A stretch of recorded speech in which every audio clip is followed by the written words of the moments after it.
नमस्कार मित्रांनो, आज नव्याने मार्केट आणि ऑप्शन लर्निंगमध्ये तुमचं स्वागत आहे। आजकाल मार्केटमध्ये एक ट्रेंड चालला आहे। आज एक मोठा इव्हेंट होणार आहे आपल्या देशामध्ये। आज इतिहासामध्ये सर्वात मोठा जो इव्हेंट आहे तो आज व्हायला चालला आहे, त्याचं नाव आहे अयोध्या। मग अयोध्येला घेऊन काय शेअर मार्केटमध्ये काय होऊ शकतं, स्टॉक मार्केटमध्ये काय चेंजेस होऊ शकतात, आज त्याच्याबद्दल सांगणार आहे।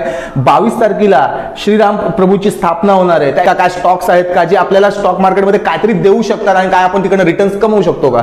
मग सर्वात पहिलं जय श्रीराम तुम्हाला। आणि त्यामध्ये आज जर स्टॉक मध्ये बघितलं तर त्यामध्ये कोण काम करू शकतं, स्टॉक मार्केटमध्ये कोण रॅली करू शकतं, कुठले शेअर्स आहेत का जे रॅली करू शकतात अयोध्येला घेऊन किंवा अयोध्येच्या थीमला घेऊन। मग त्यामुळे सर्वात पहिला सेक्टर आहे हॉस्पिटॅलिटी, दुसरा आहे एअरलाइन्स, तिसरा आहे रेल्वेज आणि चौथा आहे टुरिझम। मग कोण काम करेल, कोणत्या सेक्टर्स आहे जे कोणते स्टॉक आहे ज्याच्यामध्ये रिटर्न्स देऊ शकतात या बंपर रिटर्न कमवू शकता तुम्ही येणाऱ्या टायमामध्ये। ह्याच्यामध्ये बोलतात की 20,000 लोकांना किंवा 2 करोड लोकांना याच्यामध्ये रोजगार भेटणार। मग रोजगार भेटण्याशी कोणते रिलेटेड स्टॉक्स आहेत का।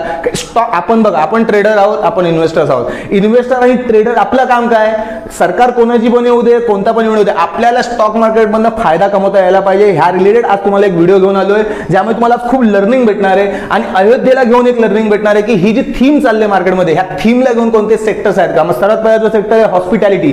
हॉस्पिटॅलिटीमध्ये आज तुम्हाला जर इन्व्हेस्टमेंट करायची असेल, या हॉस्पिटॅलिटीला सेक्टरला घेऊन कोणती इन्व्हेस्टमेंट करायची आहे, त्यामध्ये आयटीसी सर्वात पहिलं तुम्हाला आयटीसी आहे, इंडियन हॉटेल्स आहे, EIH लिमिटेड आहे। हे सर्व जे सेक्टर्स ह्याच्यामध्ये बूमिंग येऊ शकतं, ह्याच्यामध्ये बूस्ट येऊ शकतो आणि ह्याच्यामध्ये तुम्ही इन्व्हेस्टमेंट करू शकता। तुमचं विजन 3 ते 5 वर्षासाठी पाहिजे। कोणत्याही सेक्टरमध्ये तुम्ही काम करा, तुम्ही SIP मोड करा, लॉंग टर्म करा किंवा शॉर्ट टर्म करा, तुमचा विजन हा 3 ते 5 वर्ष पाहिजे। 3 ते 5 वर्षामध्ये जर तुम्ही बघाल तर ह्याच्यामध्ये खूप बंपर रिटर्न येऊ शकतो। फॉर एक्झाम्पल जर तुम्ही 2020 जर बघितलं, कोरोना काळानंतर जे स्टॉक होते जेवढे खाली पडलेले आज ते बंपर रिटर्न देऊन झालेले आहेत, बरोबर। मग दुसरा सेक्टर आहे एअरलाइन्स। जे बाहेरगावची लोक आहेत जे आपल्या देशामध्ये टुरिस्ट म्हणून येणार, मग ते कसे येणार, मग एअरलाइन्स ने येणार। मग एअरलाइन्स मध्ये सर्वात जास्त स्टेक आणि सर्वात जास्त जबाबदारी कुणाला दिले, मग इंडिगोला दिले। इंडिगोनी जर तुम्हाला बघितलं तर तुम्ही जर नीट त्याचा अभ्यास केला असाल तर त्यामध्ये बघा दिल्ली टू अहमदाबाद मध्ये आज त्याचे फ्लाईट चालू पण आहेत, बरोबर। मग तिसरा सेक्टर आहे तो आहे रेल्वेज। रेल्वेज मध्ये सर्वात जास्त जर जबाबदारी कुणाकडे दिली असेल या सर्वात जास्त जर जबाबदारी कुणाकडे आहे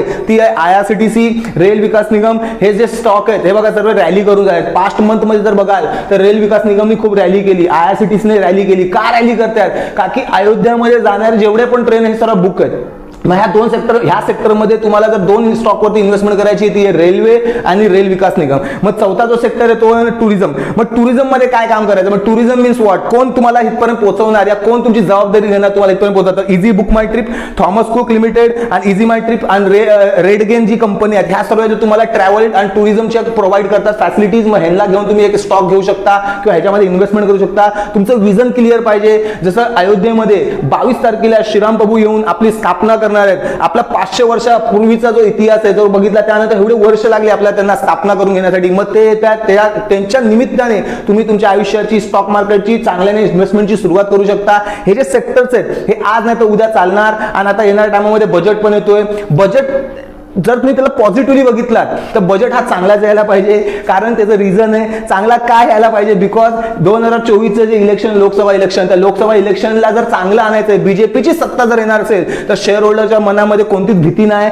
म्हणून त्याला ह्या सेक्टर्समध्ये प्रमोटर्स होल्डिंग वाढवतात, FFI होल्डिंग वाढवते, DI होल्डिंग वाढवते, म्युच्युअल फंड वाले पण होल्डिंग वाढवतात आणि अदर्स जे बाकीचे ते पण होल्डिंग वाढवतात। होल्डिंग का वाढवतात, त्यांना माहिती आहे की बीजेपीची सत्ता येणार आणि बीजेपीच्या सत्तेमध्ये आपल्याला जर इंडियामध्ये हा एक ग्रोथचा सेक्टर आहे। 2030 पर्यंत आपल्या देशाची इकॉनॉमी खूप पॉवरफुल असेल, खूप बूस्ट असेल, खूप स्ट्रॉंग असेल।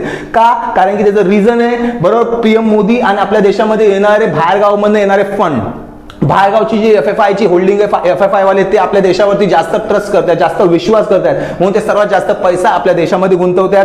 का गुंतवतात, याचं रिझन काय, त्यांना कळतंय की इंडियाची जी इकॉनॉमी आहे ना ती स्ट्रॉंग आणि 2030 पर्यंत आपली इकॉनॉमी जी आहे ना ती 3ऱ्या नंबरवर पर्यंत येऊ शकते। आणि अजून त्याच्याशी रिलेटेड कोणते सेक्टर्स आहे, मग रिन्युएबल सेक्टर्स आहे, बरोबर, एनर्जी सेक्टर आहे, केमिकल सेक्टर्स आहे, परत तुमच्या नंतर मेटल सेक्टर, हे सर्व सेक्टर्स जे आहेत हे सर्व सेक्टर्स तुम्हाला रिटर्न देऊ शकतात। हा जो थीम आहे आपला तो अयोध्येला घेऊन तुम्हाला 4 सेक्टर सांगितले, ह्याच्यामध्ये तुम्ही एक कमाईचा किंवा एक तुम्हाला इन्कमचा सोर्स बनू शकतो। आता जर तुम्ही इन्व्हेस्टमेंट केली तर येणाऱ्या 1 ते 2 ते 3 महिन्यामध्ये तुम्हाला चांगले रिटर्न भेटू शकतात जर चांगली इन्व्हेस्टमेंट केली तर शॉर्ट टर्म ट्रेडसाठी। जय श्रीराम।